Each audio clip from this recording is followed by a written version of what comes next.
In the dark sky, a black hole suddenly appeared with a gravitational pull that grew exponentially, dragging everything into its depths. The military immediately ordered the evacuation of all civilians in the surrounding area. One of the robots sent to assess the situation was sucked inside and vanished without a trace. That morning, Wade's Ayaba was woken up by his little sister as usual. After finishing breakfast, he rushed to the train station to make it to school in time, since today was the first day of the new semester. At the platform, Ayaba happened to run into an old friend, and the two stood waiting for the train while chatting enthusiastically about their summer vacation. Elsewhere, Hina Yumehara opened the door to a dark room and said good morning to something concealed beneath a dusty cloth. When Ayaba arrived in class, he discovered the seating arrangement had been changed and he would be sitting next to Hina. Hina shyly greeted him, then turned her face toward the window. At that very moment, strange disturbances were also occurring in the sky above Hachijo Island. In the classroom, the teacher's instructions echoed endlessly, but Ayaba's mind kept drifting to Hina sitting beside him. He felt she seemed somewhat cold and distant toward him. When Hina noticed Ayaba's gaze, she became so flustered that she dropped her eraser on the floor. Ayaba quickly snatched it up and tossed it back to her, but Hina couldn't catch it in time and stumbled forward. Ayaba immediately reached out to steady her, and that very action got them both scolded by the teacher. During recess, Ayaba happily played basketball with his friends while Hina sat alone, quietly watching him from afar. A friend walked over and told her their story. Just then, the sensor on Hina's wrist triggered an alert. The robot that had been swept away earlier had suddenly crashed down into the sea outside Hachijo. When the system was checked, the robot's pilot discovered he had traveled back in time to the year 2014. Thanks to this, he easily tracked down information about Ayaba. He laughed maniacally and immediately launched toward Ayaba's location as indicated by the system. Hina was just about to warn Ayaba when the enemy came plummeting from the sky, aiming his gun straight at Ayaba. Fortunately, Ayaba managed to push his two friends into the hallway just in time, narrowly dodging the shot. Everyone fled in terror. Although they escaped once, Ayaba's group was still spotted and relentlessly pursued. Luckily, the attacker's aim didn't seem very good, so none of his shots had landed yet. When he ran out of ammo, he switched to another weapon and continued the chase. Ayaba used a bicycle to escape, causing the pursuer to lose his balance and fall backward. Ayaba even taunted him to follow, drawing the danger away from everyone else. Hina also grabbed a motorcycle and chased after them. Ayaba weaved through narrow alleyways to obstruct his opponent's line of sight, never forgetting to warn the people around him to run. Hina quickly caught up and told him to follow her. There was no time for explanations, so Ayaba could only comply. The enemy robot was closing in fast, attacking ferociously without pause. Hina rushed to a building and hurriedly activated CBP-014. Ayaba had lost sight of Hina by now and was being chased down relentlessly. Just when Ayaba found himself in mortal danger, Hina arrived in time and blasted the robot away to save him. The attacker seemed to be someone Hina knew from before. When he saw her appear, he was utterly shocked. Seeing that Hina was the one inside the pink robot, Ayaba didn't hesitate to climb aboard. This only enraged the enemy pilot further, and he charged in to attack. He couldn't understand why Hina would side with Ayaba. Hina said nothing and focused entirely on the battle. When she saw her chance, she didn't hesitate to open fire on the robot, successfully destroying its energy supply system. Ayaba wanted her to tell him everything that was going on. Hina let out a sigh and began to reveal the truth. Down below, curious onlookers gathered around Hina's robot to take photos. The truth was that both Hina and the enemy pilot had come from the future. Her mission in coming to this era was to protect Ayaba, even though she had never met him before. She had been genuinely surprised when she was assigned the seat next to him. Hina also affirmed that she had never taken her eyes off him, because she knew that one day, that man would come to kill him. While the two were talking, the police had mobilized forces to surround them. With her mission complete, Hina had no choice but to return to her own world to avoid being captured. Hina herself wasn't sure whether she could successfully activate the system to go back, but to escape this situation, she had no other option. Right then, the system issued another danger alert. Incredibly, the enemy had not yet been destroyed. He recklessly charged forward and locked onto Hina's robot, then activated his self-destruct sequence. He seized Hina and rocketed skyward. She struggled desperately to break free but couldn't. Hina's robot had sustained too much damage to hold out any longer. through the communication system. The enemy called Hina and declared he would drag both her and Ayaba to their deaths. At that exact moment, a rift in space opened once again. Hina quickly made her decision.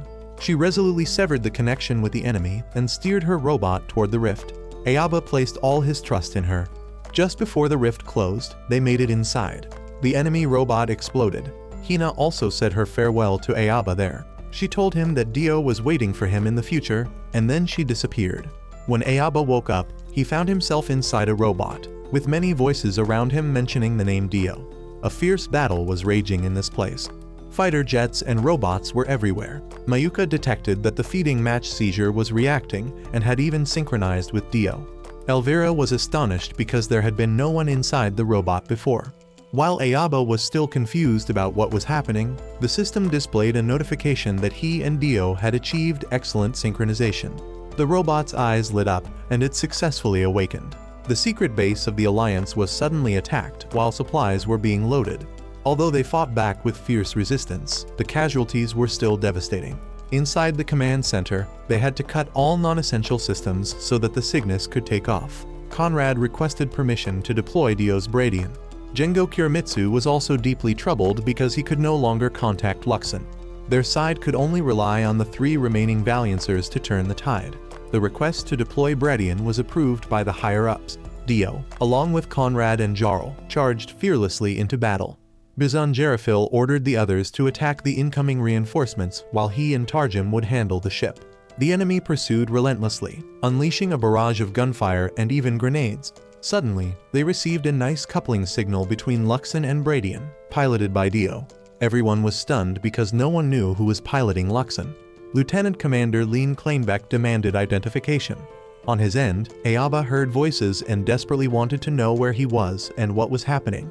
After Ayaba identified himself, Lean assumed he was from the research lab and ordered him to move to the cargo elevator. But Ayaba didn't even know how to operate Luxon. The situation outside for Dio's team wasn't looking good either.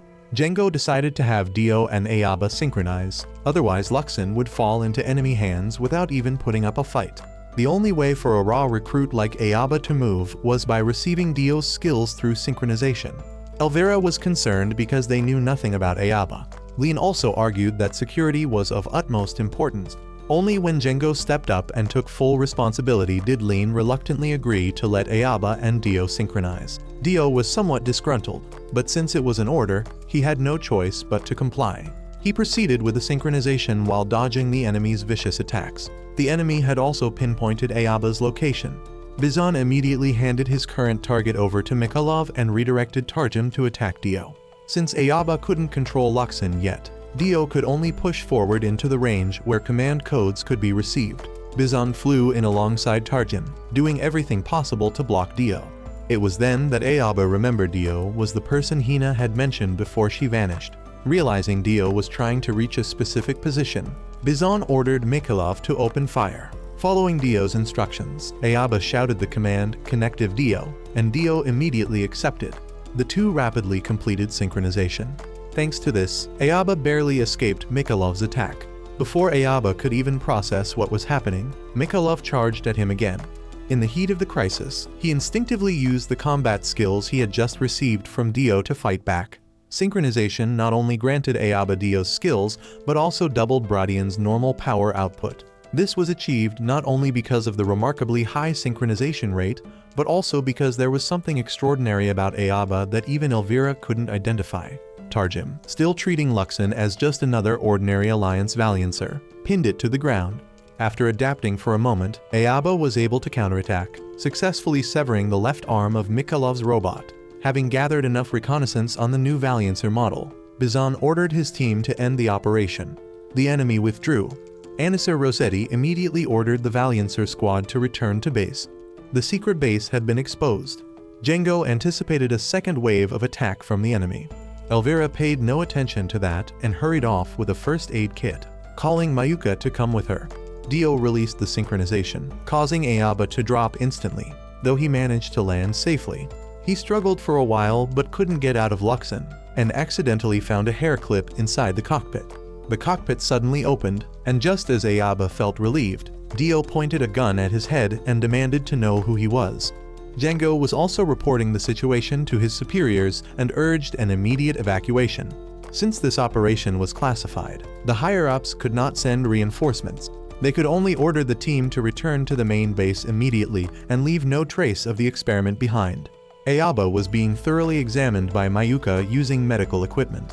Lean held up Ayaba's student ID and briefed him on the current state of the world. At this point in time, Japan was an ally of the Free Treaty Alliance, and the ship they were on also belonged to the Alliance. Since the previous year, the Alliance had been at war with the Federal Republic of Ziggilia. The conflict had grown increasingly brutal. Dio still didn't believe Ayaba's story about coming from the past and kept his gun trained on him. Just then, Anissa called to inform them that Django wanted Elvira and Dio in his office. Ayaba held up the hair clip, trying to prove that everything he said was true. But to Dio, none of it meant anything. On Bizon's side, after returning, not only were they not reprimanded, they were even praised by Alfred Gallant. Margaret O'Keefe, a government supervisor, appeared and reminded Alfred that they needed to capture one of the new Valiancer models so the government would have a specimen for research. Lean, Elvira, and Dio arrived at Django's office. Elvira believed Ayaba's words were genuine. Django had already reported to his superiors that he would bring Ayaba back to the main base. By this time, Conrad had escorted Ayaba to his quarters. Django also didn't want to imprison Ayaba and risk causing further misunderstandings. Dio, however, made it clear he was unwilling to continue fighting alongside Ayaba.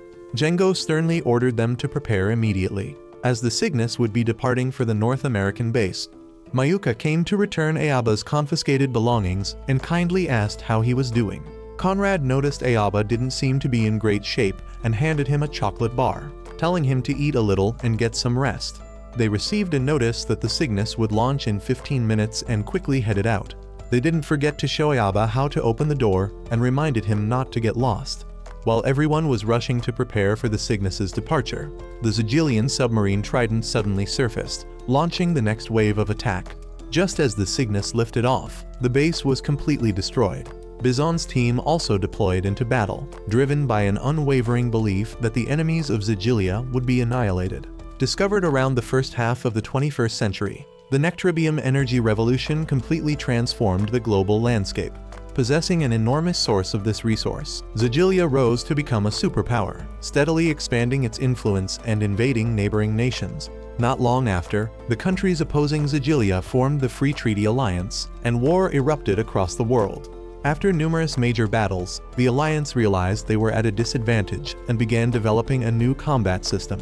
That system was the coupling system. However, due to an accident during testing, research had to be suspended because the losses were too severe. Nevertheless, 1 year before the Third Eastern War broke out, research quietly resumed, hidden away in secrecy. When Mayuka finished her explanation and turned back to look at Ayaba, she found him fast asleep. The coupling system was a national-level secret. Even though Ayaba was a time traveler from the past, he was currently an unregistered citizen, and therefore kept under strict surveillance. Mayuka was furious that she had spent her time tutoring Ayaba only for him to doze off. Ayaba sincerely apologized and told her about the journey he had just been through. But from start to finish, Mayuka simply dismissed everything he said as nothing more than a dream. Mayuka brought Ayaba to where Luxon was kept, triggering his memories of sitting inside it with Hina. But this Valiancer was the original model, completely different from the one Ayaba had piloted before. Elvira was rewriting the system data for Ayaba, since the Valiancers built for the coupling system were always specially calibrated to suit each individual pilot. Ayaba was stunned to learn that he would have to continue piloting this Valiancer in combat. Dio suddenly appeared and warned Ayaba and Mayuka that this ship was a national secret and civilians were not permitted to move freely on board. But Mayuka had been asked by Elvira to give Ayaba a tour, so she had done nothing wrong. Ayaba and Dio got into another argument. Right at that moment, the alarm blared. Dio immediately left. Mayuka told Ayaba to return to his room and then hurried off as well. Enemy Valiancers had breached the third perimeter and would make contact in 2 minutes, but the engines needed 5 more minutes to reach full charge. The Valiancer squadron was ordered to defend the mothership until the engines were fully powered. The Valiancers launched swiftly. They only needed to buy time, so there was no need to overextend. The Cygnus immediately deployed its Nectar armor to protect the ship. Once the engines were fully charged, Lean ordered all Valiancers to pull back. Everything was going according to plan. Django ordered the Cygnus to accelerate to maximum speed, but they suddenly received an alert about a massive energy source at the 6 o'clock position. The Cygnus couldn't dodge in time and took a direct hit from a nectar cannon to its rear thruster block. The one who had just attacked was none other than Ziggilia's Alfride. Alfride immediately fired another shot, severely damaging the engines and rendering them unable to accelerate. When Dio's team turned back to intercept Alfride, they were immediately blocked by Bizon's squad. Dio was assigned to engage Alfride in combat. Alfride noticed that Bradian hadn't transformed yet and was in no rush to fight. Django quickly contacted Ayaba, wanting to have a brief discussion with him. Bizon's group was attempting to breach the Cygnus's safe perimeter. Dio caught up with Alfride and unleashed a barrage of fire, but Alfride only dodged without returning a single shot. Just as Dio was trying to figure out what he was planning, a squad of Valiancers appeared out of nowhere and ambushed him. Alfride would stand back and support them in their fight against Dio. The one engaging Dio in close combat was none other than Hina, the pilot highly regarded by Major Ryazan. Dio immediately reported his situation back to the Cygnus. Alfride's objective this time was painfully clear. They wanted to capture Bradian, but all the other Valiancers were tied down by Bizon's team. Dio was too far away for the Cygnus to provide fire support. Only Ayaba, piloting Luxon, could save Dio in this situation. Although Django felt guilty for dragging a civilian like Ayaba into battle, they had no other choice. Despite being somewhat afraid, Ayaba refused to sit idle and wait for death. When Ayaba flew in, Dio broke off his engagement with Hina and flew toward him. As the distance closed, the two began the synchronization process. Once the coupling was complete, they once again transformed into their new combined form. Dio quickly charged toward Alfride, leaving Ayaba to face Hina alone. Although Dio's speed had improved significantly, Alfride still regarded him as mere prey. Alfride fired repeatedly at Dio, but he dodged every shot with ease. Not only that, Alfride even ended up hitting his own subordinate. Alfride ordered his men to regroup. Dio pursued him relentlessly. When Hina tried to intercept Dio, Ayaba blocked her path. Thanks to Dio's skills, Ayaba held his own in combat without falling behind in the slightest. The coupling system allowed pilots to share not only their thoughts, but also their entire sensory input rapidly and precisely, dramatically enhancing the Valiancers' geometric combat performance. What the Ziggilian pilots were up against possessed power that far exceeded the limits of science and technology. Only now did Alfride realize he had gravely underestimated his opponent. Passa charged in to stop Dio but was blasted to pieces. Seeing the situation deteriorate, Bizon rushed in to support Alfride. Ayaba had grown accustomed to fighting and was on the verge of defeating Hina. But when the Valiancer's cockpit shattered, he was horrified to discover that the enemy he had been battling was Hina. The synchronization rate plummeted rapidly, and the link was on the verge of being severed. Ayaba desperately tried to open his cockpit to reach Hina. Dio was affected by the disruption and collapsed in agony over his controls, sending Bradian into freefall. Dio had to force himself up to regain control. When Hina regained consciousness, she was utterly shocked to find that the enemy pilot before her was Ayaba. Hina had absolutely no idea who Ayaba was at this point. Ayaba risked his life climbing out of the cockpit to save her. But in the enemy's eyes, his actions looked like an attempt to capture Hina as a prisoner. Bizon furiously charged in like a gust of wind, but Conrad arrived just in time to intervene. While Ayaba's guard was down, Hina pointed her gun and shot him, sending him tumbling back into the cockpit. The system immediately activated emergency escape protocols. Bizon successfully carried Hina away. Conrad, having chased after them, was shot and gravely wounded. Alfride had personally entered the fray but ended up failing, much to Margaret's disappointment. On Ayaba's side, the damage was not too severe. In that moment, both Ayaba and Dio found their thoughts drifting to Hina. Back at base, Dio furiously punched Ayaba square in the face for nearly getting Conrad killed. Seeing Conrad lying in pain on a stretcher, Ayaba was overcome with guilt. Dio relentlessly berated Ayaba for opening his cockpit to talk to an enemy pilot. But in Ayaba's eyes, Hina was not the enemy. She was the person who had saved his life. Jarl advised Dio to go rest because his brain had been damaged from the forced synchronization. Don Nahar also reminded Dio that Ayaba was just a civilian after all, so they couldn't expect him to follow military regulations. Feeling remorseful, Ayaba went to Conrad's side. But Conrad didn't blame him at all. Conrad even smiled and said that Ayaba was their savior. The Cygnus would now head to Narashino base for repairs and resupply. The entire unit was ordered to stay prepared for any situation.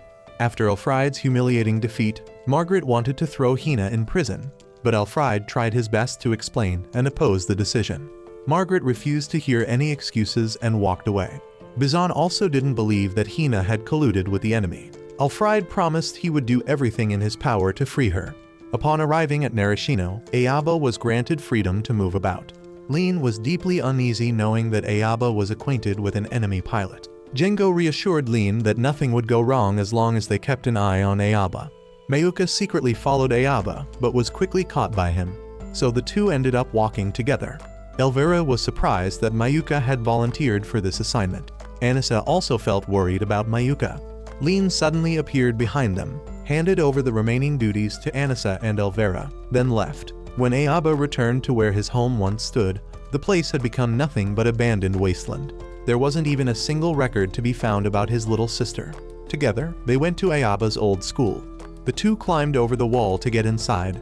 The school had been devastated by war and had been shut down indefinitely. Ayaba picked up a battered, misshapen basketball, casually tossed it toward the hoop, and was flooded with memories of his friends, his home, his school, and the vortex of light that had brought him here were all gone, and for a moment he had no idea what to do. After walking together for a while, Ayaba came up with the idea of going to Ziggilia to find Hina and demand answers. Mayuka immediately shut down that reckless plan, warning him that if he were captured, it could cost him his life. They headed back to base together, but Ayaba hesitated at the entrance, unable to step inside. He kept replaying the events of today's battle in his mind.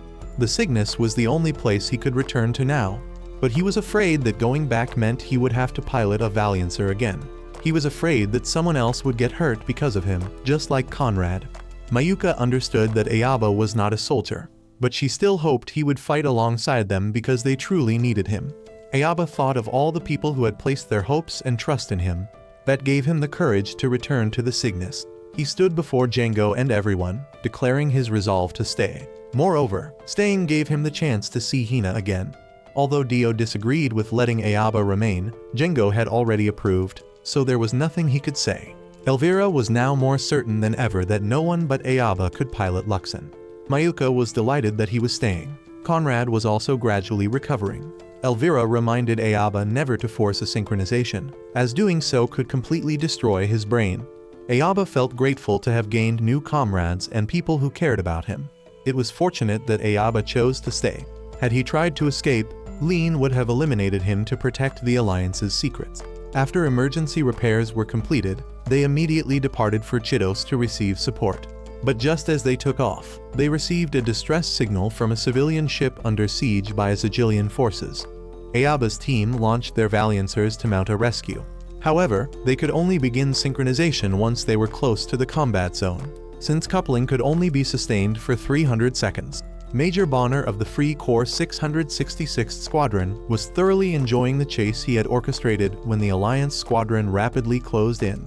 The coupling process began swiftly, but this time it failed. Synchronization required absolute unity of will between the two pilots, and to achieve that, Dio and Ayaba had to trust each other completely. But they were still arguing, and their clashing emotions directly undermined the process. By now, their squadron had entered the combat zone. Even without the coupling, Ayaba showed no fear and dove straight into battle.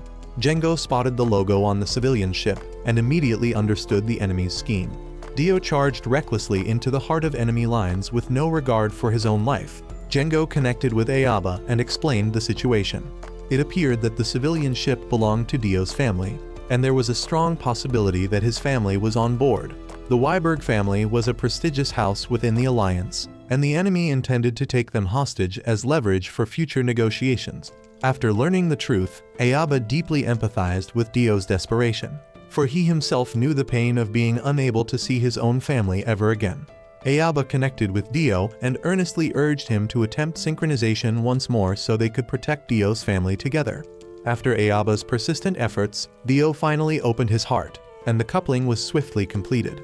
Empowered by the synchronization, Dio launched himself toward the enemy ship. He spectacularly dodged every attack and successfully rescued his family's vessel. Bonner, overcome with fear, immediately ordered a retreat. Ayaba also rushed in to lend his strength. The civilian ship had now moved beyond the Cygnus's firing range, so Lean didn't hesitate to order an all-out barrage to destroy the enemy vessel. Dio and Ayaba then received orders to escort the civilian ship to port at Chitos. The moment they landed at the airfield, Dio anxiously ran toward his family's ship, but was stopped by the bodyguards. Fiona slowly emerged in a wheelchair, joyfully calling out Dio's name. But his father sternly scolded him, telling him not to waste his time here. Dio could only hang his head in quiet sorrow. The 193rd Submarine Brigade and the 501st Mobile Squadron were assembled at the Administrative Bureau. Margaret swiftly briefed them on the attack plan they were about to execute. On Ayaba's side, the engineering crew was working hard to repair the damaged Cygnus and Valiancers. Ayaba stood in silence watching Dio, thinking back to the strange attitude Dio's father had shown upon their reunion. From now on, 2nd Lieutenant Ajisaka Esberada would be responsible for Ayaba's training, with Mayuka accompanying him as his assistant. Lean brought Django a mountain of paperwork that needed to be reviewed and signed. Django stared at the pile with exasperation. He wanted to skip the formalities to simplify things, but that wasn't an option. Ship repairs were nearly complete. Conrad was also recovering well. After inspecting Bradian, Dio had gone to the gym to work out. Ayaba had begun his training sessions with Ajisaka and Mayuka, but when faced with Ajisaka's harsh words, Ayaba lost his temper and wanted to storm back to his room, only to be held back by Mayuka. Mayuka explained that this was merely a pretext to take him on a tour around the ship. Ayaba finally relented. The first thing he had to do was clean up the entire area. After that, he helped out in the kitchen. He was even ordered to take care of Conrad, though Conrad himself objected. Although Alfred had tried to get Hina released, most people still didn't trust her. Alfred wanted her to prove her innocence through her own actions. Bizon was already waiting outside, and the moment Hina stepped out, he asked how she was doing. Hina bore no resentment, as this was the supervisor's duty. Ayaba, meanwhile, was left alone to clean 2 massive conveyor runways. Frustrated, he threw his cleaning supplies on the ground and refused to continue. When he looked down below, he spotted Fiona being turned away by the guards. With no other choice, Fiona could only leave in sadness. Ayaba called out to her, and they sat down to talk. Through their conversation, Ayaba learned that Dio had always carried guilt toward his family. Years ago, during a brutal battle, the Alliance squadron had been overwhelmed and ordered to retreat. The place where Dio's mother and Fiona were staying was bombarded mercilessly, and he could do nothing to save them. That battle had claimed his mother's life and left Fiona's legs injured. What happened was because the enemy was simply too powerful. But Dio's father blamed him for it, and Dio blamed himself as well. Fiona feared that Dio was still carrying that burden deep inside. Ayaba pretended to cry out in pain to draw the guards' attention, giving Fiona the chance to sneak inside. Once inside, Fiona worried that Ayaba might get scolded for this, but Ayaba was determined to help her see and talk to Dio. Together, they headed to the command room to find him. Instead, they were greeted by a surprise welcome party celebrating Ayaba's induction into the Cygnus crew. Fiona felt truly happy because she could sense that Dio was surrounded by many good people. Dio didn't attend the party and was alone in the training room instead. When he received Fiona's call, he was genuinely surprised. Ayaba urged Dio to come to the command room immediately to speak with Fiona. But right at that moment, the screen flashed a warning alert. They received an urgent dispatch from the defense forces at Otaru. The Ziggilian military was launching an invasion across the Sea of Japan. Both sides were currently engaged in combat. Because the enemy's numbers were overwhelming, they were ordered to deploy as reinforcements.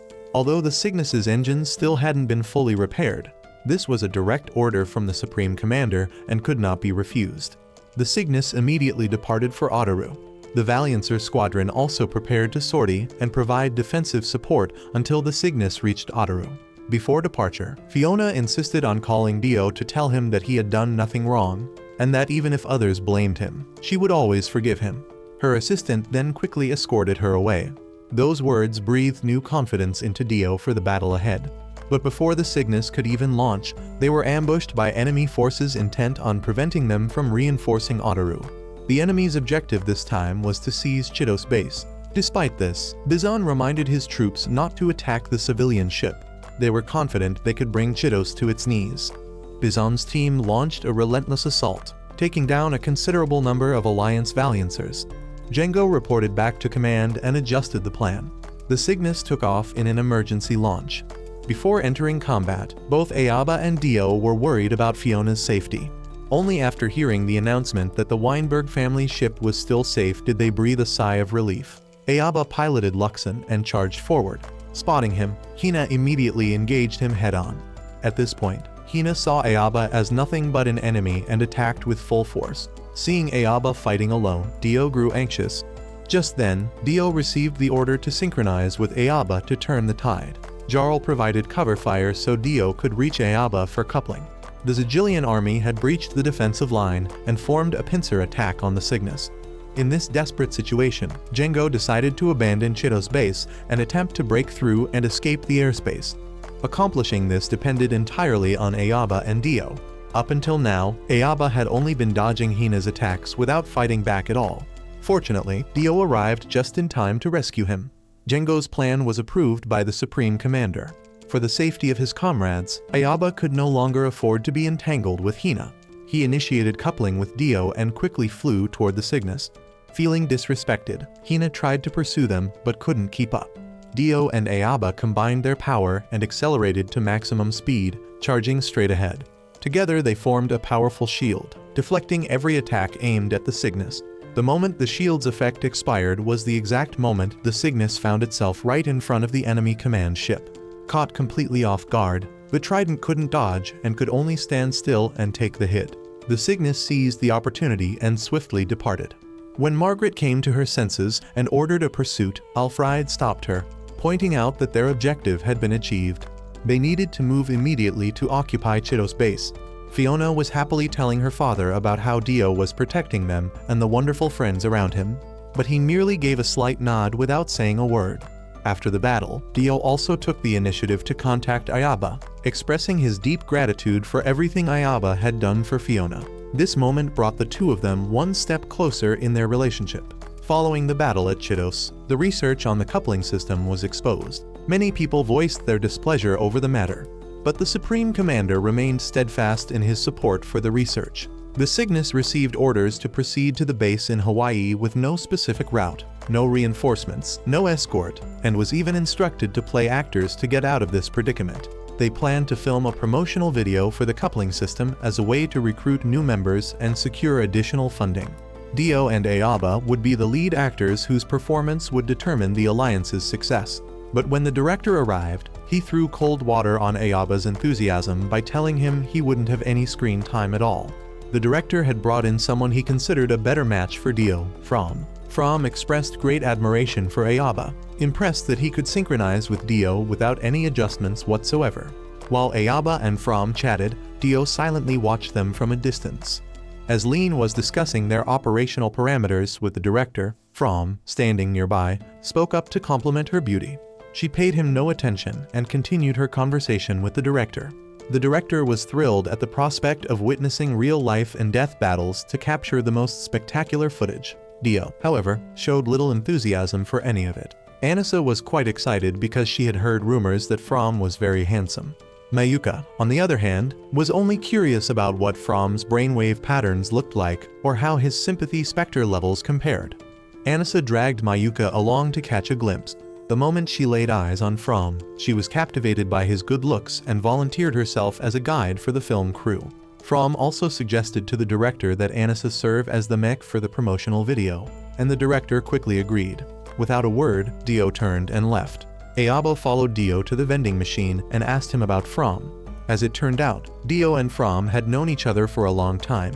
They were classmates at the coupler training facility. Back then, From always scored top marks in every field. From was naturally sociable and always surrounded by people, the complete opposite of Dio. Dio dismissed it as the behavior of someone who didn't take being a soldier seriously, then walked away. The enemy was currently busy re-establishing everything at Chidos, so they had no time to pursue the Cygnus. Lean was standing there hesitantly eyeing the bikini she had just prepared when Django called, making her blush with embarrassment. Having successfully captured Chidos, Alfred earned the trust of his superiors and was entrusted with the Vajra, the most advanced warship in their fleet. Hina sat alone in her room. She was troubled because she still hadn't cleared the suspicion of her superiors, and she couldn't understand why Ayaba hadn't fought back against her during their battle. Just then, Lasha came by and pulled her outside to enjoy the scenery around Chidos. They spotted adorable deer grazing on the field. but Bizan wanted to hunt them and bring them back to make a tomato-braised venison stew. Tarjum eagerly ran off to borrow a gun, prompting a worried Lasha to try to stop them. Hina couldn't help but laugh. Bizan was also happy to see Hina smiling again. The Cygnus began filming the promotional video. Anissa threw herself wholeheartedly into her role as MC. The other crew members on board also cooperated to complete the shoot. Vice Minister Gila of Ziggilia ordered Margaret to deploy the Administrative Bureau's elite guard unit into combat to demonstrate their might and serve as a warning to anyone plotting betrayal. Margaret would also receive a worthy reward this time. Nectar was fully confident that the elite guard's strength could overpower the Alliance's new weapon. Dio and From underwent a synchronization compatibility test, but their readings were completely unstable, so Elvira could not approve them for coupling. Previously, during the tests at Lake Louise, Dio and From had produced a nice coupling signal. Among all the participants, they had the highest compatibility rating. The only explanation was that Dio's synchronization waveform had changed. It was beginning to deviate from its baseline pattern. As for the cause, it remained unclear, though it was possible that Dio's real combat experience had altered it. With no other option to complete the promotional video, they called in Ayaba. Ayaba and From were tested for coupling compatibility. Despite it being their first test together, the compatibility between them was remarkably high. Therefore, they would perform the actual filming, and the director would digitally insert Dio's image afterward. Dio lowered his gaze and clenched his fists in silence. Luxon would be piloted by Ayaba, Bradian by From, and Dio would pilot Beryl to provide support. Before filming began, both Ayaba and From offered Dio words of encouragement. The three Valiancers soared into the sky together. Ayaba and From quickly achieved a successful connection. Together, they put on a breathtaking aerial performance. Django was astounded that Ayaba, who had never received any formal training, could perform so well. Watching from the sideline, Dio was equally surprised by their speed. While they were still recording, a large number of Valiancers suddenly appeared from behind. Jarl immediately launched to provide backup for Ayaba's team. There were no signs of deployment from Chitos. Anissa received footage captured from Beryl. It turned out the attacking force this time consisted of Valiancers from the Administrative Bureau's elite guard. Nectar ordered the guards to encircle Ayaba and From. Ayaba's group was pushed into a defensive position, barely able to dodge with absolutely no chance to counterattack. The guards released a massive field of floating mines across the sky, trapping them inside. They created a corridor, trying to lure Ayaba into it. From the outside, Dio could see through the enemy's plan, but was unable to assist his teammates. Nectar was already waiting at the end for Ayaba's arrival. In this critical moment, Dio bravely charged in and shattered the enemy's encirclement, successfully creating an opening for his comrades to escape. Nectar chose not to continue the pursuit and ordered a withdrawal. The entire ship was shaken by the ordeal, except for the director, who was ecstatic about the spectacular footage he had captured. The Cygnus needed to raise its guard, as the enemy could very well return. When Ayaba and From approached to thank him, Dio looked a little bashful. Now Dio and From only needed to film one final scene calling on people to join the Alliance, and the promotional video would be complete. Nectar returned to reorganize his forces. The moment the Valiancers finished maintenance and were resupplied, they would launch a second wave of attack. He declared that he had figured out how to counter the Alliance's new Valiancers and would not allow another failure. After the unexpected collaboration, From was officially assigned to the Cygnus, much to everyone's surprise. In the early days when the coupling system was first put into research, Dio and From were the youngest participants in the program. After the tragedy that struck his family, Dio left Omura and volunteered to join the training. He wanted to gain more power to defeat the enemy. Ziggilia also released an extravagant propaganda film of their own. Django predicted that the enemy would launch a full-scale assault on them next time. The Vajra had also successfully arrived at Chitos base. Alfried's mission this time was to prevent the Alliance forces from reaching the base in Hawaii. Nectar was confident that by the time Alfried's forces arrived, he would have already sent the Cygnus to the bottom of the ocean. But reality slapped him hard. Their search signals had lost all trace of the Cygnus. When they expanded their search, they found nothing but scattered islands with no sign of the Cygnus anywhere. On the Alliance's side, they had uncovered a lead on the enemy, the elite guard unit Go-Bolg. If the Cygnus could seize this opportunity and push to maximum speed, they would reach the Hawaii base in just 2 hours. But the Alliance could not send reinforcements, so they were entirely on their own. A sudden storm appeared with extremely powerful winds, making it impossible for the Valiancers to deploy. Nectar frantically searched for the Cygnus, but Lean quickly detected his efforts and jammed the search signals. While everyone was sitting and chatting, Conrad arrived. His wounds had healed well enough for him to return to combat. Elvira also had something she wanted to discuss with Dio, Ayaba, and From. The storm was only 40 minutes away, making Nectar even more desperate to deploy a 360-degree radar sweep, regardless of the risk of exposing Gobulg's position. The Cygnus also moved to neutralize that frequency. Elvira showed the three of them the baseline synchronization waveform of a pilot. The earlier research had been riddled with flaws, resulting in considerable casualties. To avoid repeating those mistakes, Elvira had developed a more advanced cockpit designed to reduce signal delay and degradation to nearly zero. They had also gathered individuals with potential and trained them as coupling pilots. Each pilot underwent rigorous training to align their synchronization waveform with the baseline pattern. This made them nearly identical to one another. Thanks to this, the experiments had been a resounding success. But the greatest miscalculation of all was Ayaba. His brainwaves were completely different from everyone else's, yet when synchronized with trained pilots, the connection was flawless, and therein lay the problem.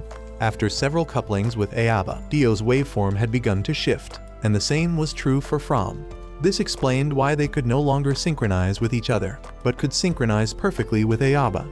Moreover, the synchronization levels were continuing to improve. The reason Dio and From could still couple despite their waveform deviations was that Ayaba's waveform was essentially the baseline itself, allowing his partners a much greater margin of deviation. In other words, Ayaba could synchronize with people whose waveforms were completely different from the baseline, as well as with anyone who had undergone training. But this came at a cost. It altered their waveforms. If things continued this way, Dio and From would eventually be unable to synchronize with anyone other than Ayaba. The entire purpose of the project was to train pilots who could freely pair up and synchronize, enabling them to fight on any front. That was why they had endured such grueling training. Coupling with Ayaba was a double-edged sword, and no one knew how long it would take to restore their original waveforms. Everything from this point on was an unknown. While they were still discussing this, the Cygnus was detected by an enemy ship. But the search signal hadn't come from Gobulg, it had come from the Vajra. The Alliance had absolutely no intelligence on this new type of warship. Alfried's Valiancer squadron was also ready to launch. Margaret wanted them to send the information to Nectar's team immediately. Although Alfried was reluctant, it was an order, so he had no choice but to relay the Cygnus's position to Gobulg. Receiving the Cygnus's location made Nectar visibly elated, yet his arrogance led him to believe he could take down the Cygnus on his own without Alfried's support. He charged toward the Cygnus's position at full speed. The fact that the two Ziggilian forces did not attack simultaneously created an opening for the Alliance to fight back. This time, Dio and Ayaba would once again be partners. 5 Alliance Valiancers launched into battle. The enemy split into 2 groups of 5 Valiancers each, advancing toward them. Lean ordered the squadron to redirect one group toward the Cygnus's defense. Conrad believed the group targeting the Cygnus was merely a diversion. He directed Dio and Ayaba to handle that group. When Dio noticed something unusual about the enemy's movement patterns, they found themselves surrounded from all sides. The overwhelming disparity in forces left everyone anxious. Dio and Ayaba connected to break through before the encirclement closed. Floating mines were deployed once again. Every escape route was sealed. They decided to combine and move as one. Nectar ordered his entire force to surround them. Code T2 Rise was activated once more, enabling them to block every enemy attack and launch a devastating counterattack. Coupling with Ayaba had altered Dio's waveform, but his combat skills had grown stronger. The effectiveness of this synchronization had far surpassed anything the Alliance had been researching. In a mere 30 seconds, Dio and Ayaba became an impenetrable fireball. They successfully eliminated all enemy forces and defeated Nectar. The remaining Valiancers, like a snake without its head, could only flee before the relentless assault from Conrad's team. Only after confirming that Dio and Ayaba had released their coupling did Alfried order his squadron to move out. Based on what he knew, after releasing synchronization, they would need time to recover, and this was the window to support the elite guard's retreat. Django had no desire to continue fighting and ordered the squadron to withdraw and take shelter in the storm. With Alfried's support, the elite guard successfully retreated, so they did not pursue further. but Hina had resolved to capture Ayaba at all costs to prove her innocence, and she defied her superior's orders. Bizon anxiously chased after her, trying to pull Hina back. Just as Ayaba was preparing to land, Hina intercepted him. He still couldn't bring himself to attack her. Bizon flew in as well, only to be met with a relentless barrage from the Cygnus. At this point, Ayaba was the only one still fighting outside. The Cygnus's hatch slowly began to close to ensure the ship's safety. Because Ayaba shielded Hina from the Cygnus's fire, he fell with her into the depths below, his fate unknown. Due to the storm's impact, heavy rain began to pour. Ayaba regained consciousness after blacking out from the impact. Luxon was damaged beyond operation. Ayaba struggled to crawl out of the cockpit. He looked around, having no idea where he was. Walking alone to the edge of a cliff, he spotted Hina below. Water was flooding into her cockpit, and she was unconscious. He tried desperately to pry open the cockpit to save her but couldn't, and could only pound on the hatch helplessly, calling Hina's name from outside. After this incident, Margaret was even more convinced that Hina was a traitor and refused to let Bizon search for her. She prioritized finding Nectar instead and ordered them to begin searching the moment their Valiancers were ready. On the Alliance side, Django also wouldn't allow anyone to search for Ayaba because the storm was still raging and the enemy was nearby. Both the Valiancers and the Cygnus had sustained damage. Under these circumstances, the safety of the crew members aboard was the top priority. After much effort, Ayaba managed to force open the cockpit and rescue Hina, but far from being grateful, she wanted to take him captive to prove her innocence. Hina's Valiancer was now flooded and wouldn't start. She wanted to inspect Ayaba's Valiancer as well, and he didn't refuse. Since Luxon was broken, she took the emergency kit from it so they could use the radio if things got worse. Ayaba and Hina built a fire and took shelter from the rain inside a cave on the island. Hina tied Ayaba up and pointed her gun at him, treating him as a prisoner of war. Hina questioned why the Alliance would entrust someone as inexperienced as Ayaba with piloting Luxon. When Ayaba told her it was because she had brought him to this era, she was genuinely shocked. He recounted everything he and Hina had been through together, but she dismissed it all as a crazy story. Despite Ayaba's efforts to explain, he couldn't convince her. Hina firmly maintained that she and the person Ayaba was describing were not the same. Her father was a high-ranking official in the Ziggilian military. She had been enrolled in a military academy at the age of 10. Immediately after graduation, she was assigned to Leipzig base and placed in the 501st Mobile Squadron. So there was no way Hina could believe she had ever met Ayaba before. She even intended to hand him over to the Ziggilian military for interrogation.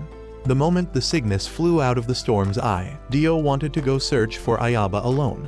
But From was already waiting and informed him that Django had granted them 3 hours outside, along with synchronization equipment, to search for Ayaba. From also wanted to accompany Dio to help him. On the Ziggilian side, they were searching intensely for Nectar, but had found nothing. Ayaba continued telling Hina their story. He was somewhat disappointed when Hina insisted she wasn't the person he was looking for.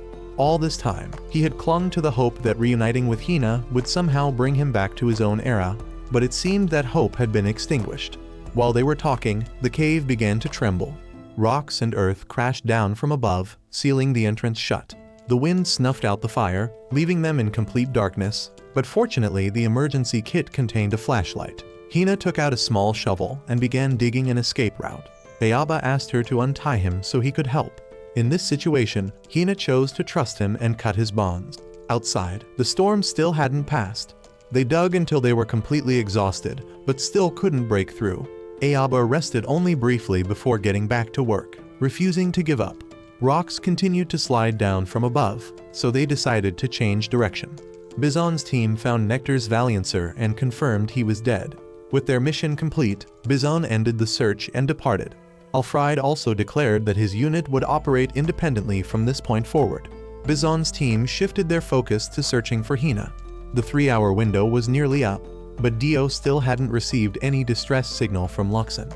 Inside the cave, oxygen was growing thin, making it hard for Ayaba and Hina to breathe. Seeing Hina in distress filled Ayaba with alarm, and he grabbed the shovel and dug with everything he had. Water from outside surged into the cave and swept Hina out to sea. Without a thought for his own safety, Ayaba swam after her. He managed to bring Hina to shore, pulling them both from danger. But now they had nothing left and could only stand still, waiting for the storm to hit. At the very moment of despair, Luxon suddenly received Dio's signal. Confirmation that Ayaba was still alive sent a wave of relief through every member of the Cygnus. The coupling system didn't just enhance their combat strength. In emergencies, it could continuously emit synchronization waves to pinpoint a partner's location and remotely activate a Valiancer, which was how they were able to find Ayaba. However, because Dio had failed to return within the allotted time, he would still face disciplinary action. When Dio asked about the current situation, Ayaba was afraid Dio would discover Hina and capture her, so he hastily cut the connection. Without hesitation, he let her use Luxon to send a signal for Ziggilian forces to come rescue her. The storm cleared. Hina and Ayaba stood on the island together, gazing at a breathtaking sunrise. Hina couldn't understand why Ayaba would let her contact Ziggilia. Ayaba explained that he didn't want her to become a prisoner of the Alliance. Hina lowered her eyes and remarked that he was truly a hopeless soldier. Dio was approaching, so Hina had to slip away. Before she left, Ayaba gave her the hair clip he had found. Although Hina firmly denied being the person Ayaba was searching for, he still wanted her to keep it. Dio flew to where Ayaba was standing. He was furious that Ayaba had cut the connection on his own. He didn't buy the excuse of poor signal quality, but this wasn't the place for a conversation, so he would interrogate Ayaba once they returned. Dio and From brought Luxon and Ayaba back to base together. Hina watched them fly away, then looked at the hair clip in her hand, a quiet stirring in her heart. Shortly after, Bizon arrived to pick her up. After being brought back to the Cygnus, Luxon was found to be severely damaged. Ayaba stood there gazing at it in sorrow. He no longer had any leads that could take him back to his own era. Dio also watched him in silence. Once they were out of danger, Jengo reported everything they had been through to Vice Admiral Richardson. But Vice didn't seem to care much about the fact that they had nearly lost a Valiancer and a comrade. He was only concerned about how the upcoming plan's timeline had been affected. Suddenly, Dr. Alessandro Fermi connected to the Alliance's top-secret communication channel and casually kicked Vice out of the conversation. Fermi carefully asked about the well-being of everyone on board. Right at that moment, the coupling system research vessel Crane, carrying Dr. Fermi, had arrived at their location. Lean and Elvira were in charge of welcoming him. Fermi couldn't wait and had traveled all the way from Hawaii just to witness Dio and Ayaba's synchronization with his own eyes. Fortunately, Luxon's cockpit was undamaged, so coupling could still be performed. Dr. Fermi was the one who had proposed the theory of synchronization and completed the core research. But the thing that turned his theory into reality was the cockpit Elvira had developed. Fermi had known Elvira since she was a child. He had watched her grow into a brilliant researcher, and it brought him great joy. To cover her embarrassment, Elvira promptly ordered Dio and Ayaba to begin synchronization. Fermi was amazed at how refined the harmonic controller had become. After returning, Dio cornered Ayaba outside the changing room and pressed him about meeting Hina on the island. Ayaba admitted he had seen Hina, but insisted she wasn't the same person he had known before. Dio teased Ayaba for being weak and still refused to believe his story. But when he saw Ayaba giving up entirely, Dio punched him to snap him out of it. The two then broke into a full-blown fight until the others arrived and pulled them apart. Both were confined to adjacent rooms to cool down. Fermi came to see Ayaba and explained the coupling system to him. Dio was still sulking, insisting that what the doctor was doing was a waste of time. Fermi patiently continued talking to them and even brought up the topic of time leaps. At that moment, something seemed to click for both of them. Fermi left with a smile. The Alliance leadership had finally made concessions, and the new Valiancers would be equipped with the coupling system. Although mass production wasn't possible at the moment, they had managed to produce 2 additional units. It was then that Elvira revealed that there had been another researcher who once worked in the doctor's laboratory. He was genuinely talented and had made significant contributions to the development of Elvira's cockpit. But he had chosen to defect to Ziggilia and became the director of Ziggilia's Second Institute of Science and Technology. His name was Wilhelm Hahn. On the Ziggilian side, Hahn had taken over from Margaret to present the new plan to the Administrative Bureau, while also reminding her that this was her last chance. Alfred quickly briefed his subordinates on the plan. Margaret stormed in, demanding to personally participate in and command this battle. Hina looked at the hair clip in her hand, remembering the moments when Ayaba had risked his life to save her, and unconsciously whispered his name. Bizon walked in and startled her, causing Hina to hastily hide the clip behind her back. Bizon's expression was dead serious. He pressed her about how she had managed to send a signal from that island. With no other choice, Hina confessed that she had transmitted the signal using the Alliance's Valiancer. But she denied any betrayal and refused to tell Bizan what she and Ayaba had gone through together. Bizan trusted her unconditionally and advised her to report this to Ulfried herself. If Margaret found out first, Hina would be in serious trouble. With that, Bizan left to carry out his duties. A new battle erupted. Countless Ziggilian cruise missiles were launched. The Cygnus immediately deployed its new Nectar shield, reducing the damage to a minimum. But before the shield could recover, the enemy launched a second wave. Conrad commanded the squadron to shoot down as many missiles as possible. Bizan wanted to take down Ayaba in Hina's place during this battle and attacked him relentlessly. A few missiles slipped through, striking the crane. Elvira ordered Conrad to intercept all missiles heading toward the crane, but Fermi stopped her. He told her that he had taught her everything he had learned from her grandfather, and now it was time for her to stand on her own. He entrusted the future to Elvira's hands. The number of incoming missiles kept growing. The squadron could only do their best and hold out until the enemy ran out of ammunition. But wave after wave showed no sign of stopping. Django had already realized the enemy was stalling for time, waiting for the coupling system to reach its limit. Once the synchronization was released, stopping that torrent of missiles would be impossible. Ayaba began to waver. Dio did his best to rally his fighting spirit. Ayaba thought of his comrades and everyone aboard the Cygnus and quickly threw himself back into the fight. Dio and Ayaba continued to bicker even as they pushed back the enemy's firepower. The coupling system was only 10 seconds away from release. Everyone held their breath, bracing for what was to come. But when the synchronization timer expired, Dio and Ayaba's coupled state held. They unleashed a furious barrage into the storm of missiles. Margaret descended into panic and ordered her subordinates to keep launching. She believed there had been a slight miscalculation, but that the coupling couldn't possibly last much longer. The enemy fired missiles frantically, but every last one was shot down by Dio and Ayaba. In the end, they destroyed all the enemy's missiles and even obliterated the Valiancer Margaret was piloting, sending her into freefall with no way to eject.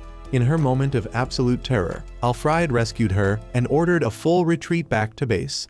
The synchronization duration this time was 429 seconds, far exceeding the theoretical ideal. On the screen, Fermi gave Elvira a congratulatory gesture, then collapsed beside the photograph they had once taken together. Fermi passed away, mourned deeply by everyone. Elvira couldn't hold back any longer and leaned against Conrad's shoulder, sobbing.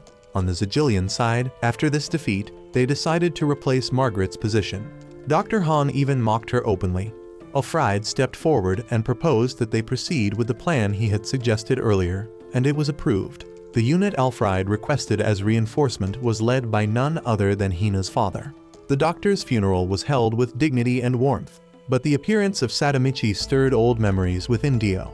The Cygnus successfully arrived at the Hawaii base. Dio, Ayaba, and Mayuka were granted leave to go outside. Elvira and Anissa took the opportunity to hand Mayuka a shopping list of things they needed her to buy. While waiting for Mayuka, Ayaba wanted to learn more about Dio's relationship with his father, but Dio refused. Mayuka appeared shyly in casual clothes. Since she rarely dressed that way, she was delighted when complimented. The three of them headed to La Mona together. Elsewhere, Rear informed Django that they would soon be conducting tests on the coupling system's effectiveness in group combat through computer simulations. However, the plan couldn't be finalized because the senior commanders hadn't made their final decision yet. Rear asked Lean to prepare an impressive demonstration, as pressure from the political bureau and the finance department was mounting. Anissa was sulking about not being allowed to go out when Fromm came over to chat, instantly lifting her spirits. While shopping, Ayaba brought up the idea of speaking to Sadamichi on Dio's behalf, but Dio still refused, seeing that Fiona was so worried about the relationship between father and son while Dio refused to open up. Ayaba lost his temper. So Dio decided to get out of the car and walk off alone, ignoring Ayaba and Mayuka's attempts to stop him. Ayaba stopped caring about Dio and drove off. Walking alone, Dio was haunted by the words of his father and sister, a knot inside him that he couldn't untangle. As he walked, he unexpectedly ran into Paul, the family's butler. In the car, seeing Mayuka looking so downcast, Ayaba told her about his own family. Ayaba's father was a firefighter who always told him that protecting one's family was a man's responsibility. So when his father passed away, Ayaba decided that from then on, he would protect his family himself. But when he joined the basketball team in high school, He completely forgot about that promise. By the time he realized it, everything was gone, and there was nothing he could do. That was why he found it absurd that Dio and his father lived in the same era, yet argued to the point of avoiding each other. Along the way, they happened to run into Fiona and stopped to say hello. Back on the Cygnus, the leadership was anything but idle. They sat together discussing the recent battle. Elvira suspected Han was involved and believed he might be one of the enemy's strategic advisors. When his name came up, both Jengo and Elvira were deeply troubled. At that very moment, Han was also thinking about Elvira, because what he needed most right now was the cockpit she had designed. In terms of the frame alone, Ziggilia's Valiancers had already far surpassed those of the Alliance. Aboard the Vajra, Victor was chatting cheerfully with Elfried.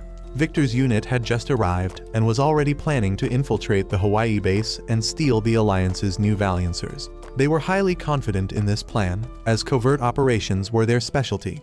Victor ordered Hina to participate in this mission because she had previously used the new Valiancers control interface. Since the new Valiancers operated in pairs, Bizan also volunteered to join and was approved by Victor. By now, Ayaba had picked up Fiona as well. Fiona was sad because she had already tried asking her father to talk to Dio, but he wouldn't listen. Ayaba decided to go back and speak with him personally. But Fiona worried that her father wouldn't listen to an outsider, and she wasn't even sure she could convince him to agree to meet Ayaba. Seeing Fiona's reluctance, Ayaba didn't want to force the matter. Mayuka suggested they take Fiona shopping to cheer her up. Fiona assumed Mayuka and Ayaba were on a date and felt it would be awkward to tag along. Only when Ayaba denied it did she happily agree to join them. Dio was led by the butler to meet his father. Seeing him, Dio turned to leave, but then remembered Ayaba's words. He turned back and faced his father. The two stared at each other in silence for a long while. The scene shifted to a childhood memory of Hina. Hina sat quietly in her chair, listening as Bizan recounted her story to everyone. Several bottles and glasses were brought over. They raised their glasses to the success of the plan and to the prosperity of Ziggilia.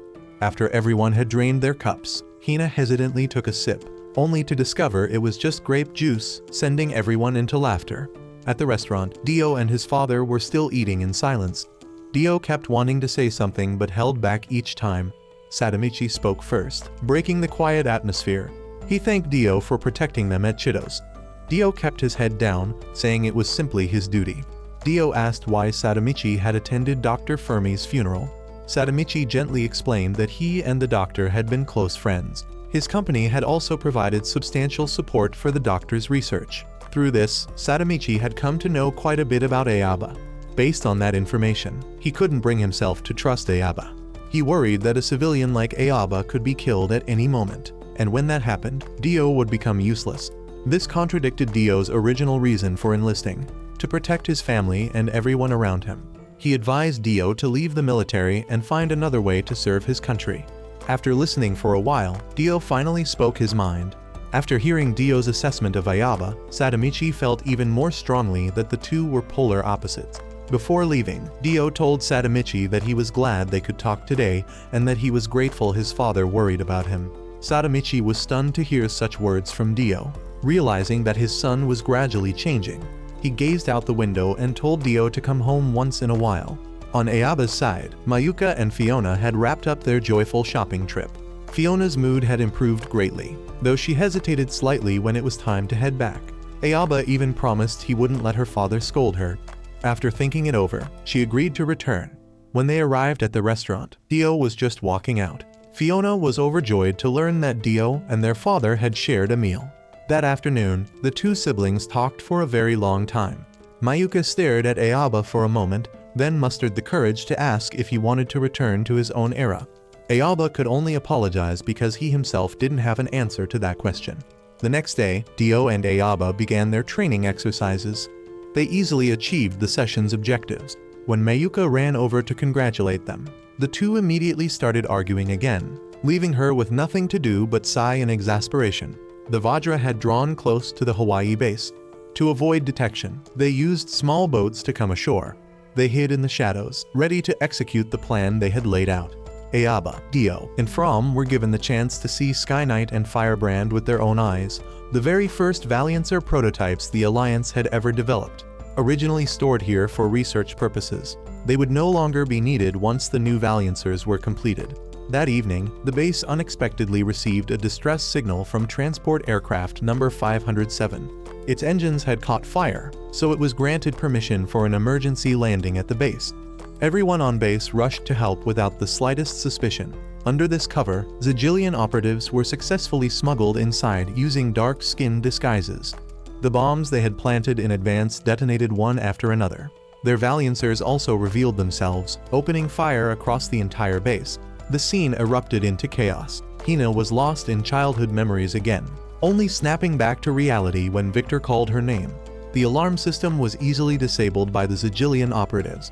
The Alliance confirmed that 8 Valiancers were causing havoc throughout the base, and 2 of them had already flown away. Django ordered Elvira and Mayuka to return to the mothership. Ayaba and Dio would head to Maintenance Facility 7 to recover Luxon and Bradian, with From providing support. Dio opened a locker and handed Ayaba a weapon, reminding him to look after himself. The Ziggilian operatives quickly reached the area where Luxon and Bradian were being repaired. Bizon and another operative rushed into the cockpits, attempting to start them up. Outside, the Alliance had begun fighting back. Victor remained unconcerned, knowing that once Bizon cracked the security system, they would pull out. Hina glanced at Luxon and involuntarily thought of Ayaba. At that moment, a soldier regained consciousness and drew his gun, firing at Hina. Seeing this, Victor threw himself in front of her and took the bullet. With their home field advantage, Alliance troops quickly located the intruders and opened fire relentlessly. Thanks to cover from their operatives, Hina and Victor managed to escape, but Alliance soldiers sealed the doors immediately after, trapping Bizon and the other operative inside. Ziggilian operatives escorted Hina and Victor into a room to hide, then left to regroup with other teams and secure an escape route. When Hina tried to stop Victor's bleeding, he took her hand and told her the truth. Hina was not Victor's biological daughter. Outside, a destroyed Valiancer crashed down and blocked Ayaba's group's path. Although no one was hurt, Ayaba was separated and had to find another way to reach the designated location. Victor looked into Hina's eyes and began telling the story from 10 years ago. Back then, Victor had been deployed to the Zagreb battlefield, and amid the ruins, he found Hina. She had no memories, couldn't speak, and her clothes were in tatters. The only thing she remembered was the name Hina. Victor took her in as a victim of war, and they became a family. Alliance pursuers were closing in. Victor urged Hina to leave before they found her. She wanted to take him with her, but he knew that with his injuries, he wouldn't make it. So he chose to be a heroic father until the very end. Hina wept and clung to Victor. Despite wanting desperately to stay, the dire situation forced her to go. The soldiers followed the trail of blood to where Victor was hiding. The moment they entered, Victor pulled the pin on a grenade, taking those soldiers with him in death.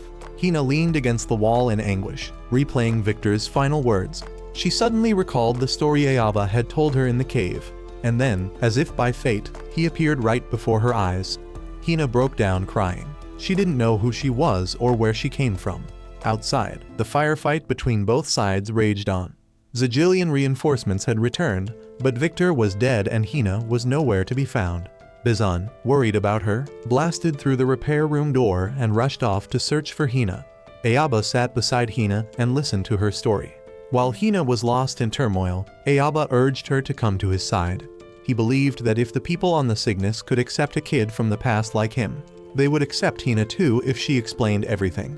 Ayaba didn't care which Hina she was. As long as she was Hina, he would accept everything about her. While Hina was still wavering, Bizon arrived and pointed his gun at Ayaba. Instinctively, Hina threw herself in front of Ayaba to shield him. Bizon realized Ayaba was Luxon's pilot and concluded that Hina had betrayed them. Consumed with rage, Bizon gave Hina no chance to explain. He demanded to know how a Ziggilian soldier could betray her comrades and her own father. Bizon's finger rested on the trigger, but his hand trembled, unable to fire. He lunged forward, seized Hina's arm, pulled her to his side, and aimed his gun at Ayaba. Right at that moment, Dio and From arrived just in time. Bizon immediately dragged Hina away. Ayaba wanted to chase after them but was pulled back by From. Bizon told Hina to continue the mission with him, and she numbly nodded in agreement. The Alliance Valiancers began to launch. They intended to pursue the 2 Valiancers that had escaped, but then detected a barrage of incoming missiles. Django immediately ordered the Nectar shield deployed at maximum range to protect the base. The Valiancer squadron was doing their best to intercept the missiles, but some still slipped through. Conrad saw Luxon and Bradian take flight and assumed Dio and Ayaba had come to help. Fortunately, Dio managed to report in time that the enemy had stolen the Valiancers. Django ordered the squadron to shoot down the stolen Valiancers to keep them from falling into enemy hands, but Ayaba adamantly refused because Hina was still inside. No matter what anyone said, Ayaba absolutely would not let anyone harm Hina. With no other choice, Dio and Ayaba could only use Skyknight and Firebrand to enter the fight. Elvira deemed their actions far too dangerous and ordered them to return to base immediately. But Ayaba ignored her and cut the connection. Mayuka then transferred remote control priority of those two Valiancers to Elvira so she could prevent Dio and Ayaba from synchronizing. But by then, Skyknight and Firebrand had already successfully coupled. A searing headache hit both Dio and Ayaba. Bizon was struggling to operate the unfamiliar cockpit when Dio and Ayaba caught up. Ayaba connected to Luxon and pleaded with Hina to stop. The sight of him only enraged Bizon further, and he rammed Luxon straight into Ayaba's Valiancer, intent on killing him. Dio also charged in to protect his partner. A violent wave of pain surged through both their minds. Dio and Ayaba seemed to glimpse each other's past. A powerful shockwave erupted, sending both of them flying in agony. Bizon was no exception. Alfred called to announce the mission was complete and ordered Bizon and Hina to retreat to the rendezvous point. The Alliance Valiancer squadron wanted to pursue, but the enemy dropped bombs to block their path, and so the enemy made a successful escape. Dio and Ayaba were left gasping for breath, unable to comprehend what had just happened. The next day, Dio and Ayaba were sent for comprehensive medical examinations. Elvira was furious because she had warned them repeatedly about the dangers of using the old Valiancers, and neither of them had listened. The examinations showed no abnormalities in their brainwaves. Dio's waveform had deviated even further, yet their compatibility had increased by 15%. During the previous night's battle, Elvira had adjusted certain settings to block the synchronization process, but they had pushed through and connected anyway. This bond exceeded all of Elvira's predictions. On the Ziggilian side, a solemn memorial ceremony was being held for those who had fallen in the previous night's battle. After the ceremony, Bizon stubbornly demanded to know the relationship between Hina and Ayaba. Even though she told him there was nothing between them, Bizon refused to believe her. Left with no choice, Hina told Bizon what she had been through, but Bizon dismissed it all as a ridiculous story Ayaba had fabricated to deceive her. Hina took out the hair clip as proof, but Bizon swatted it away. Bizon warned that if he reported this, not even Alfred would forgive her. He believed he was the only one who could protect her right now. He suddenly kissed her on the lips, but she pushed him away, and he turned and walked off. Hina stood in silence for a long moment, then walked over and picked up the hair clip Ayaba had given her.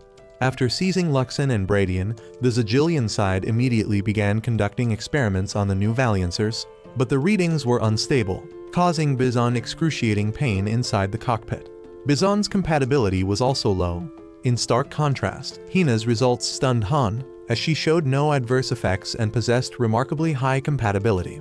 Han declared that she would be the one to bring a bright future to both Ziggilia and himself. He persuaded her to pilot Ziggilia's newly developed coupling Valiancer to avenge her father. But she thought of Ayaba and asked Han for time to think. Han produced a vial of medicine from his desk drawer. He told her that her brainwaves had been disrupted after the tests, and this injection would help restore them. Hina didn't suspect a thing and offered her arm for the injection.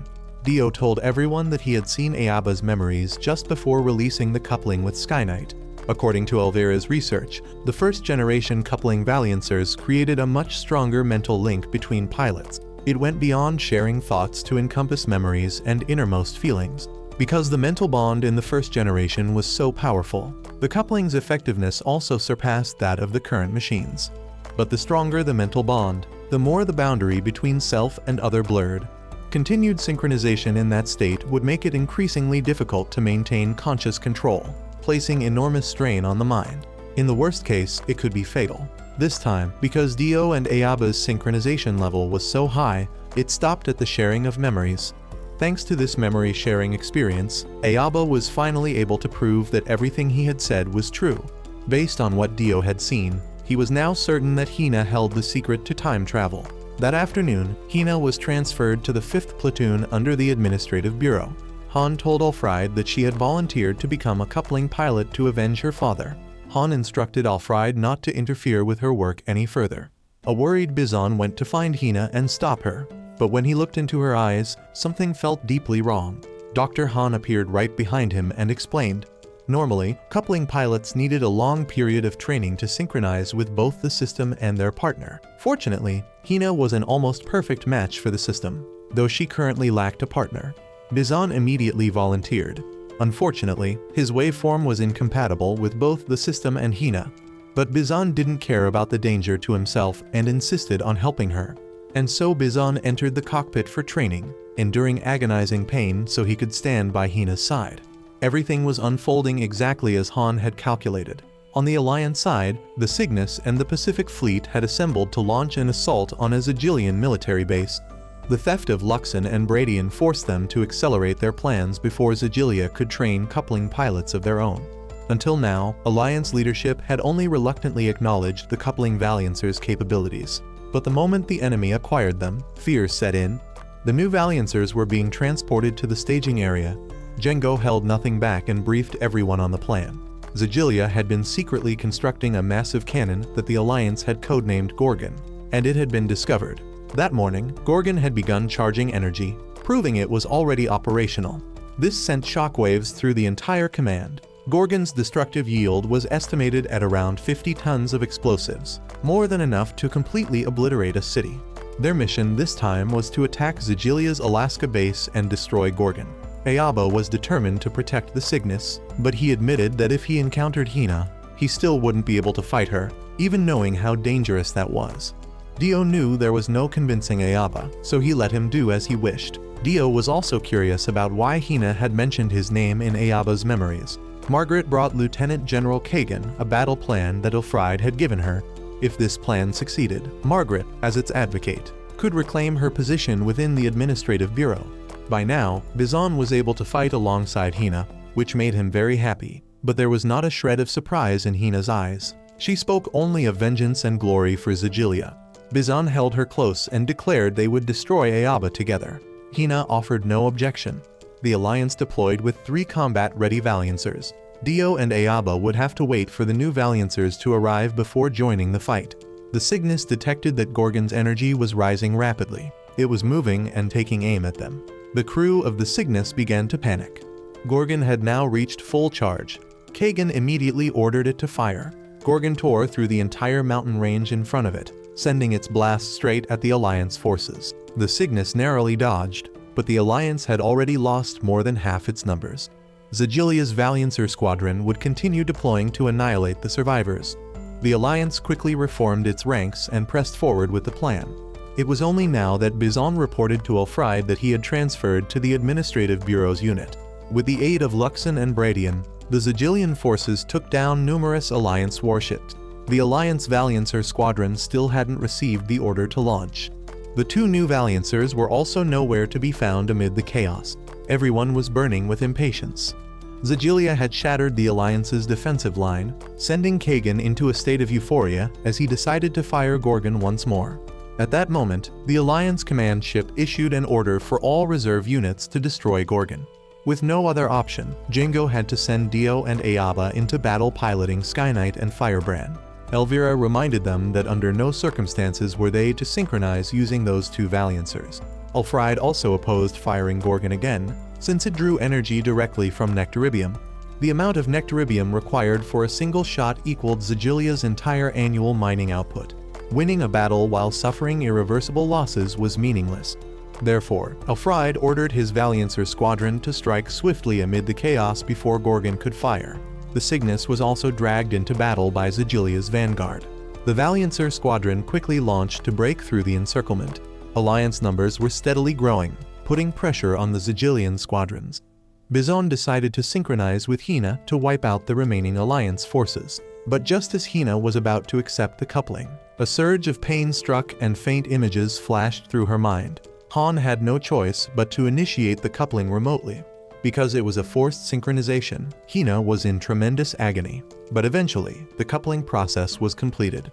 Hina once again became emotionless. Hina and Bizon charged in, tearing through Alliance forces. Elvira was shocked that Ziggilia had found coupling pilots in such a short time. Bizon was thrilled to wield this new power alongside Hina. The remaining Valiancers seized the opportunity to press their attack. The Alliance's standard Valiancers were no match for coupling Valiancers. The Cygnus was hit repeatedly. Both side engines had been destroyed, reducing performance by 40%. Just when things looked most dire, Dio and Ayaba arrived in the new Valiancers. When Ayaba saw the two Valiancers before him, he realized these were the very ones he had seen in the past. One had come to kill him, and the other Hina had used to save him. Bizon charged at them in a frenzy. The battle between coupling Valiancers officially began. Dio and Ayaba's synchronization rate reached 90%. Ziggilia lost its advantage. The Alliance immediately ordered an all-out assault. Mayuka and Elvira detected an anomaly in the enemy's coupling. It appeared as though something external was forcing the synchronization. They could exploit this weakness to gain the upper hand. Elvira proposed a bold idea with a fairly high level of risk. But Ayaba didn't hesitate to proceed, because he was certain the person inside that Valiancer was Hina. The two abruptly released their coupling, catching the enemy off guard.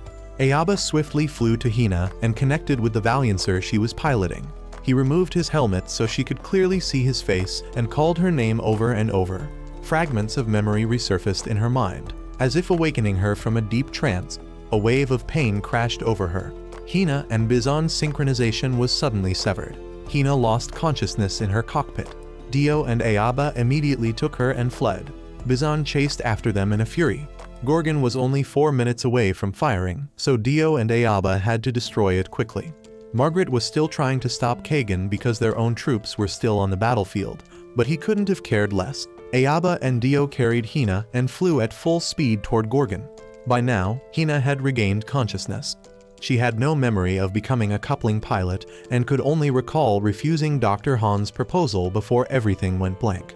Bizon had completely lost his mind and attacked them relentlessly, demanding that Hina resume coupling with him. This caused Hina immense pain. She begged Bizon to stop, but he wouldn't listen. To prevent Hina from being forced into coupling again, Ayaba proposed that she synchronize with him instead. Their synchronization rate climbed without stopping. This time, Hina chose to place all her trust in Ayaba and accepted the coupling. Seeing this drove Bizon into absolute madness. Kagan, oblivious to what was happening, proceeded to order Gorgon to fire. Fortunately, Hina and Ayaba had combined their power to form a mighty shield that halted Gorgon's devastating blast. Gorgon's energy transformed into an overwhelming sphere that crushed everything around it. The sphere suddenly morphed into a spatial rift that began devouring everything in its vicinity. Bizon received the order to retreat, but his Valiancer's engines had malfunctioned, and despite his best efforts to accelerate, he was inexorably pulled into the rift. Ayaba recognized this as the very thing that had brought him here. A time vortex. Bizon plunged into the vortex, but never stopped cursing Ayaba. Hina stared intently at the vortex and recalled everything Ayaba had once told her. In that moment, she understood it all and made the decision to fly into the vortex herself. Ayaba wanted to rush in and pull her back, but Dio held him in check. Bizon and Hina were swallowed by the vortex, and it vanished moments later. When Hina awoke, she found herself on a beach. She stepped out of the cockpit, pinned the hair clip Ayaba had given her into her hair, and believed she would find him. Alone, Hina had been looping through the same stretch of time over and over to ensure she could save Ayaba. She had done it again and again, but Ayaba had never once been able to stop her. Ayaba jolted awake and saw Hina flying into the vortex, but this time was different. Dio didn't hold him back, but instead flew alongside him to rescue her. Bizon was still struggling to escape the vortex. Just as Hina was saying her farewell, Ayaba reached her in time and held on, breaking the endless loop at last.